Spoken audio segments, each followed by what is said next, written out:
I don't have much to talk about. A lot of interesting things happening, though, of late. A Star Rail and Unlimited Blade Works collab is coming.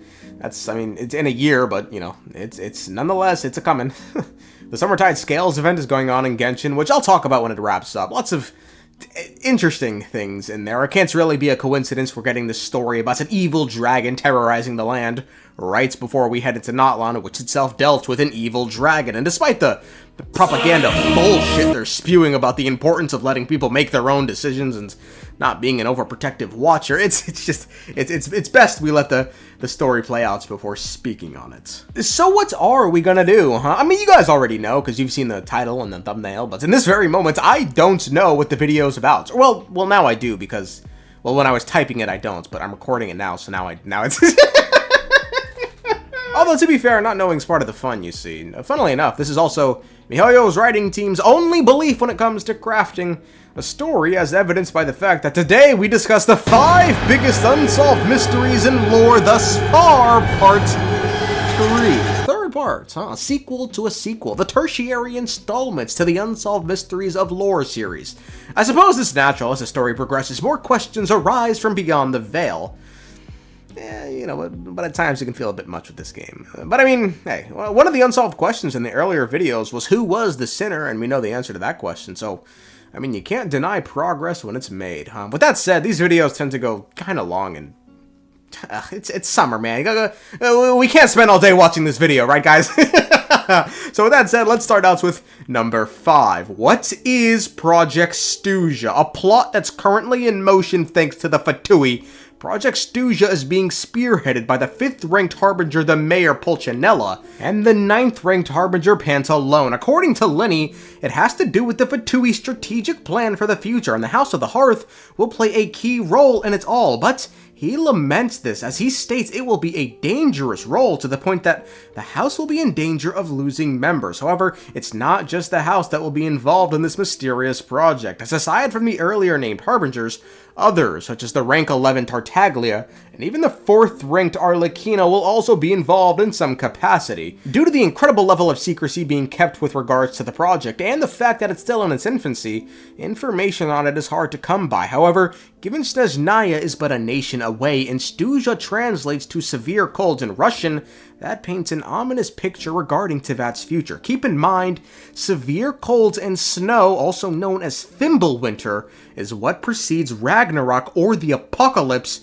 in Norse mythology. So, it could very well be that this Project Stuzha is an attempt to bring out Teyvat's very own Fimbulwinter so as to prepare it for its own apocalypse. But who knows? The 4th biggest unsolved mystery, or I guess technically it's the 14th, huh? it's the 14th! Who is the final missing witch of the Hexenzirkel? Teyvat's residents coven the Hexenzirkel are an extremely powerful group of witches who, even with the members we know of, can do the impossible. They are immune to Irminsul changes and even regularly explore it. Among their ranks is a visionary, one who can read the fate of the entire worlds. They have the only person to have ever mastered the arts of chemia, an alchemical process focused on creating life. Some among their ranks have seemingly been to many different worlds, meaning they can somehow bypass the barrier thrown onto Teyvat by the Winged One.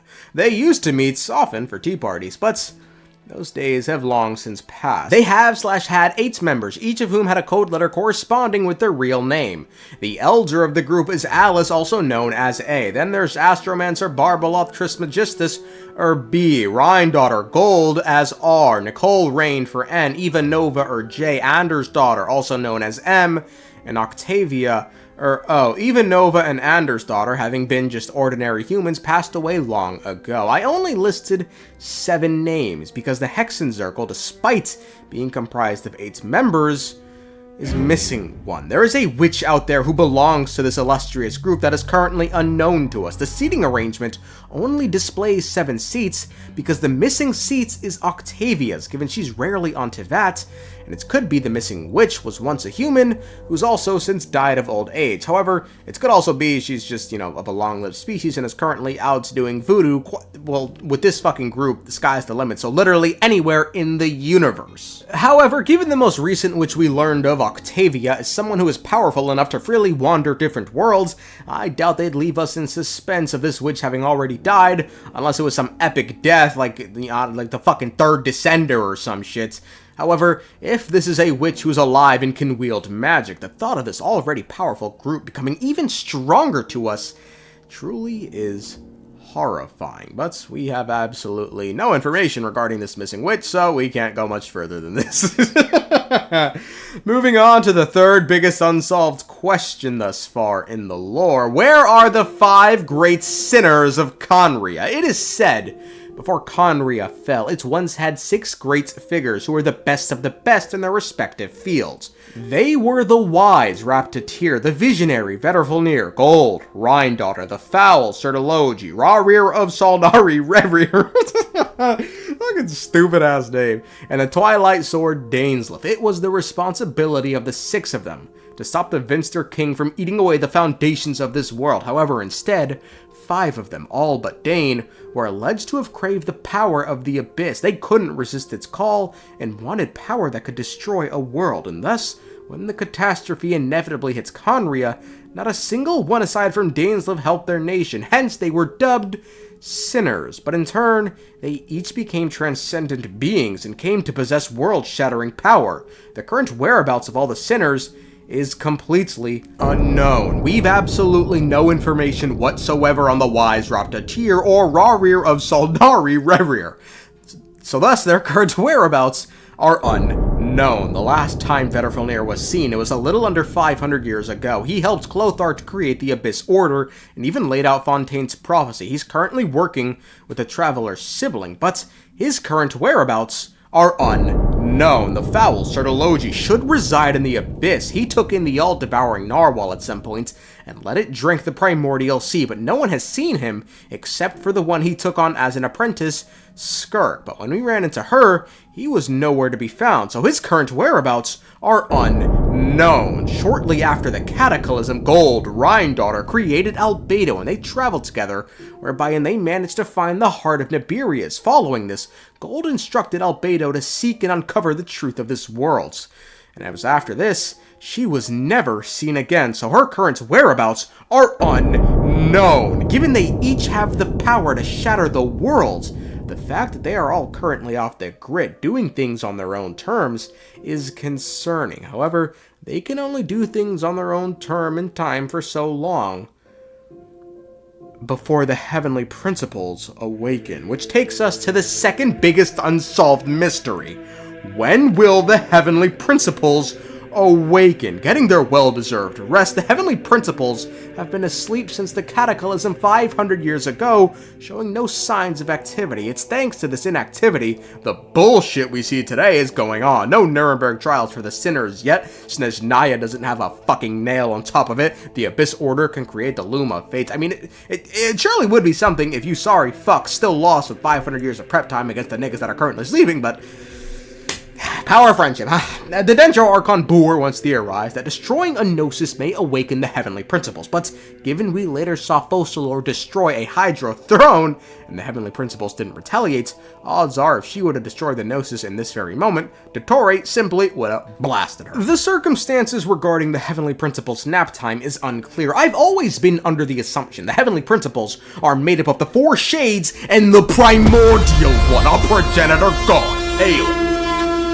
from beyond the stars. You're telling me they're all asleep? All 5 of them? Come on. The Khaenri'ah disaster, it wasn't that bad. It was Mickey Mouse compared to the war against the Sovereigns, which itself was Mickey Mouse. So this is like even the Mickey Mouse of the Mickey Mouse. I mean, at least that one was a 40 years war. Khaenri'ah was like, what?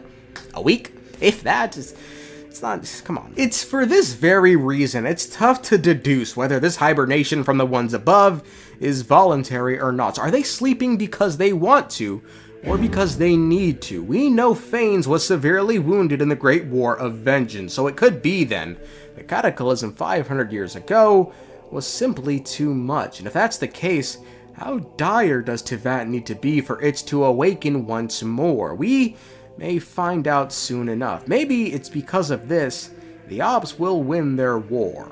Who knows? But if they do, and they manage to take down the barriers that have protected them for so long, do you know what they'll find on the other side? Nothing but a dying universe. What's killing it? We don't know, which is why it's the #1 unsolved question on this list.